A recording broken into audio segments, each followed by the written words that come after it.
A lot of persons are really struggling with fish farming business, and in return many farms are closing up, and this is from an experience, right? I've interacted with some farmers and I'll be sharing my experience and what I noticed, and also give you tips on what you can do differently to stop struggling with fish farming business and make much more profit from it as you were told initially.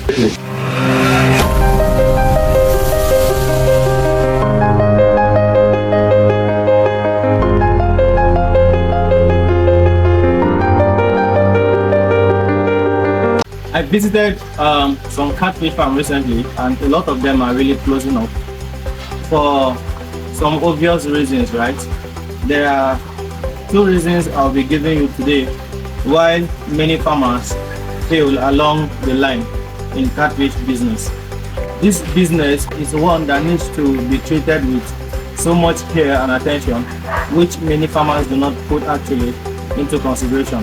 And I'll be outlining some of the factors that could lead to this. For example, there's a friend I visited his farm, and while he was explaining to me the challenges he had on the farm, while he is not able to survive people running the business, was because he said probably did not get the right fingerlings or juvenile because they were not growing, right?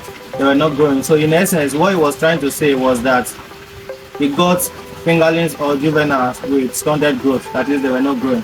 But when I probed further, when I asked him further, I realized this was not true. It was not true that the problem was because the fish were not growing, but rather there were some unprofessional practices that this guy was adhering to, right? And that cost him a lot of his investment, and he was not able to succeed in that business. Number one, I asked him, what is your budget? Because he was talking about 1,000 pieces of juvenile, about 1,000 pieces, and I asked him what his budget for feeding was.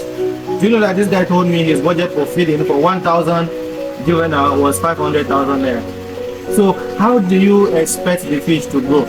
They are definitely not going to grow, because in catfish business, this business is basically garbage in, garbage out. What you feed your fish, if you're giving them quality feed, is what they returns to you, right? There is no magic about it. If you give your feed approximately 1 kg after a period of time, like let's say 4 to 5 months, the result of that particular fish will be 1 kg if other practices, professional practices, are adhered to. So this guy told me he had a budget of 500,000 naira, and he used that 500,000 naira to feed the fish for 1 month, and they were still very small. I mean, why won't they be small? They are nearly dying of hunger.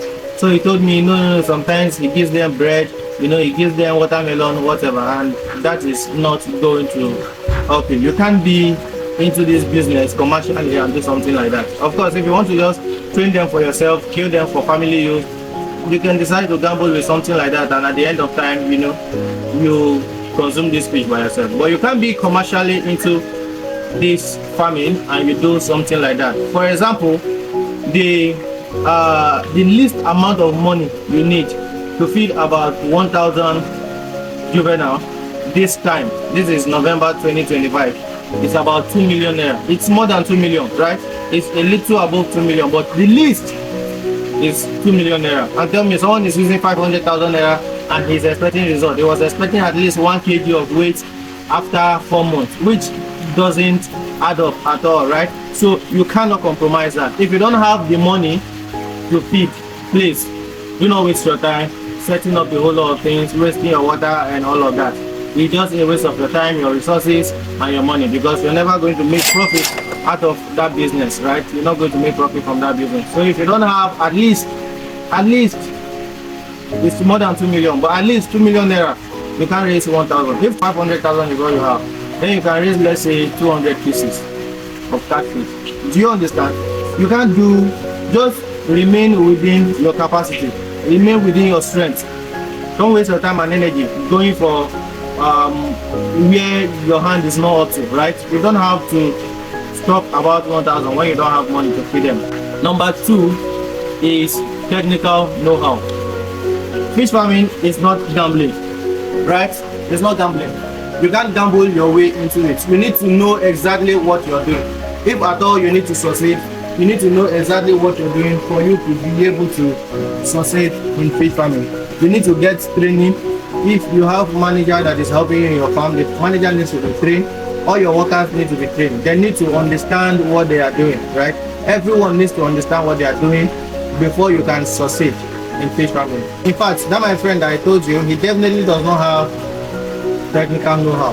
He has not gone for any training, because how would you budget 500,000 naira to feed 1,000 catfish? It shows that you don't even know what you're doing, right? You don't know what you're doing.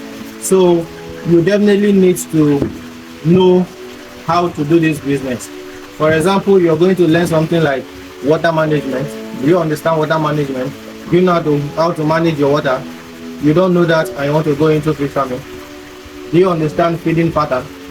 Do you know how to appropriately feed your fish? You don't know that and you want to go into fish farming. Do you understand the biosecurity measures you're supposed to put in place for the whole complete circle of your farming? You don't know that and you're about to go into fish farming. So you need to first of all get trained. Even if you have the money for it, if you have enough money, you have 10 million naira to feed 1,000, it could still be a waste if you don't know how to do this thing, right? If you don't know the appropriate things you're supposed to do, you're still never going to succeed with it. So the main thing is you need to get knowledge, get trained, look for a fish farm around you, acquire adequate training that can help you to succeed in this business. Either you're doing grow out, you're doing production. Of course, you can't even go closer to production if you don't know what you're doing. But if you're doing grow out or whatever, just even processing, right? You need to get trained. Get trained, know what you're doing, get your workers trained, stop doing try and error, stop gambling. The money you're wasting to do try and error, use it to pay for a class and learn appropriately. Learn what you're supposed to learn to help you succeed in this business. And with all of that in place, I'm very sure you will succeed in this business. It is a profitable business. Yes, it comes with a lot of stress, right? It comes with a lot of stress and you need to be ready for it. You need to have the time for it before you can succeed in it. If you have not subscribed to this channel, or if it is your first time on this channel, please do well to hit the subscription button, do well to hit the like button, share this video to fellow farmers or your friends who are interested in making good money from this business, and whoever you know that this video might help, please share this video to them and do things the right way, right? Thank you and see you other time.